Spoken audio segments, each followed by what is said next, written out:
ทรงค่ามันได้ก็ลูกมาเต็มเจ้าแล้วก็ติกวาดจ่ายกาดกันค่ะแล้วก็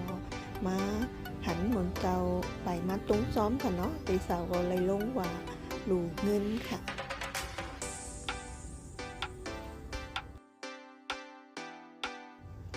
ตีสาวก็ตัวมันเอาไว้เอา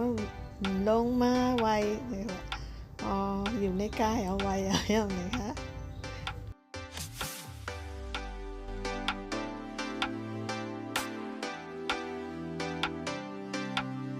เมื่อกำไรกว่าซื้อพักมาเมื่อไหร่ก็จะมาเฮ็ดกินมาหลายหินแล้วก็เฮ็ดกินข้าวซอยไตมากกว่าตัว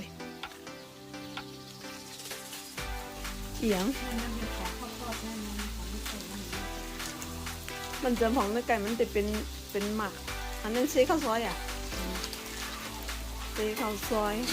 ตาตูอันนี้ผักมีผักกีเขาเป็นมาซอยกัน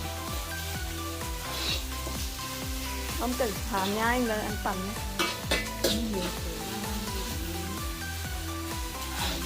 ผมฝึกเสียว่ะซีตาตูผมฝึก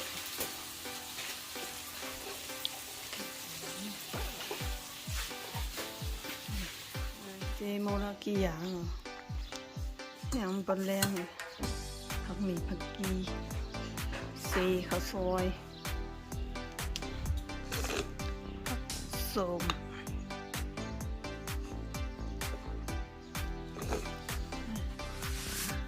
นี่อะไรทำดีมีได้สิ่งอันนี้งาถั่วลิ้น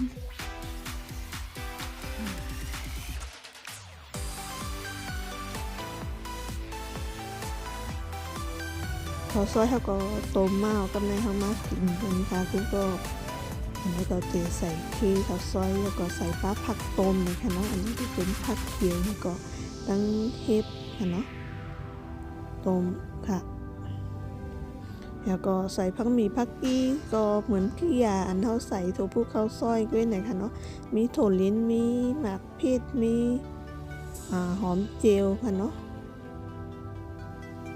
แล้วก็กินทั้งผักส้มได้อารมณ์หวานนะคะแล้วก็ใส่หมักพริกค่ะก็แล้วก็เตะคนให้มันเข้ากันแล้วก็กินทั้งผักส้มได้อร่อยค่ะแล้วก็เกิดมันได้อันไปโรยใส่นะคะเนาะคนแล้วก็จิ้มด้วยก่อนนะคะเนาะมือเขาเฮ็ดเค้กเขาซอยเขาใส่ปลาเกิดของหวานนั้นไว้นำแล้วนะคะเนาะก็จิ้มด้วยก่อนเพราะว่ามันจางต้องไว้ใส่แทน